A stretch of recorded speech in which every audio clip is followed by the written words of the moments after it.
الله الرحمن الرحيم.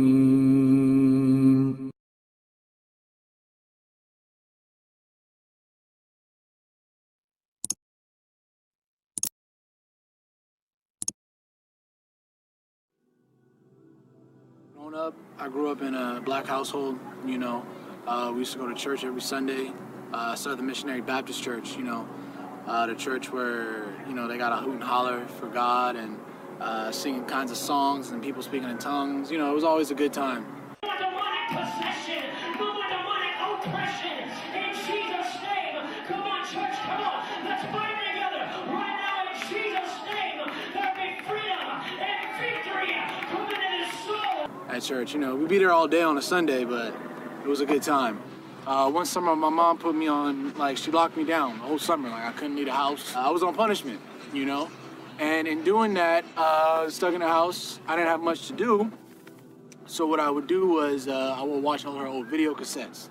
This is back when they had the VHS, the VCR player, you had to press rewind, all that old stuff. Anyways, I came across this movie, it's called Malcolm X. And I heard about Malcolm X, but in school, in public school especially, they don't teach you a lot about Malcolm. You hear a lot about Martin Luther King, all these other people, the more pacifist, activists and things like this. But I never really learned much about Malcolm X. So I remember looking at this video because I'm like, man, this is a lot of videos. It's 2 videos. It's a long movie. So anyways, I pop it in or whatever, and I watched it all the way through. I think it's about 2.5 hours maybe all the way through. And I remember at the end of that video, I was a little bit left in shock, because the whole concept behind Malcolm is that Malcolm, he was never really a Christian, but, he did all of his work in the name of Allah, you know what I mean? And he did his work in the name of helping people, benefiting them. And at the end of the day, he was Muslim, But the problem was that, for me, was that as a Christian, I had learned that if you didn't accept Jesus into your life as your Lord and personal Savior, you was going to hell. Well, I looked at Malcolm and I said, well, Malcolm believed in God. He believed in all these different, he believed in God. But he's going to go to hell because he didn't believe in Jesus the way I believe in Jesus? And to me at the time, that didn't make sense. You know what I mean? I didn't want to go to college. I knew I didn't want to go to college, but I knew I had to do something. I knew how to get out of here. I knew how to get out of the city. So I ended up joining the Army. I joined the Army in 2008. Yeah, about 2 weeks after I graduated, I was in the Army. 2 weeks after I graduated from high school, I was in the Army. And the military was a very interesting experience because in the military, you're not paid to think for yourself. They do all the thinking for you. They tell you when and where to go.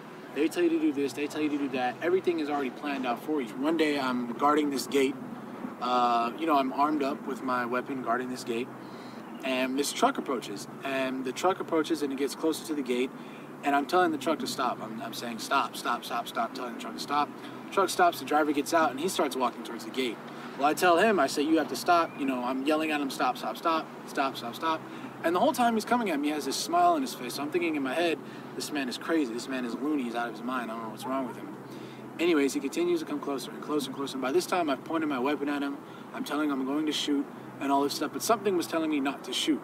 Something was telling me not to pull the trigger. So I didn't. And what happens is that he approaches me, and from his underarm, he produces his paperwork telling him that it was okay for him to get in the gate.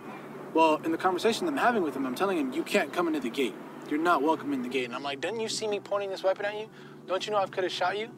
And the man looks at me, and he's speaking broken English. His English is very broken. He looks at me with a smile on his face, and he points his finger to the sky like this, and he says, I only fear Allah.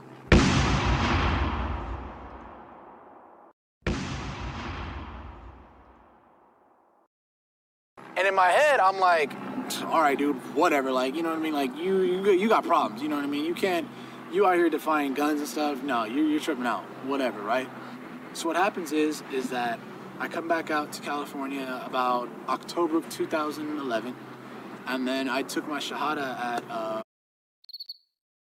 knew a guy that actually was going there at the time that I had met through some other friends that was going there at the time, and he invited me to come through and take my Shahada. And, one thing that I would say to everybody that's watching this, or, to anybody that's interested in Islam, is do not hesitate to go out and do the research and visit a masjid. You know what? I'm not going to lie to you. Yes, it may be a little strange at first. Obviously, it's going to be strange. You're doing something new. You're looking into something that might potentially change your life. And it's a bit overwhelming at first. And sometimes the thing is that sometimes when we discover the truth, we try to run away from it because we don't want to believe it. But the problem is that the truth, you can't run away from the truth forever. It's always going to be in the back of your mind. You know, and sometimes when people discover Islam, they look at it and they say, no, this can't be true. They think they know it's true, but they back away from it because they're scared of the truth, you know? And in that sense, you have to understand is that, yes, the truth is a little bit scary sometimes, but it's still the truth, you know? And in doing that, don't be afraid to go and visit a masjid. Don't be afraid to talk to the Muslims that are around you. Do not believe what the media is telling you. That's rule number one. Don't believe what the media is telling you. Don't let anybody tell you that ISIS, the Taliban, represents Islam. Because if that's the case, then the KKK represents Christianity. And everybody knows that's not true. So don't let anybody tell you what Islam is until you go out and you do it for yourself. Research it for yourself.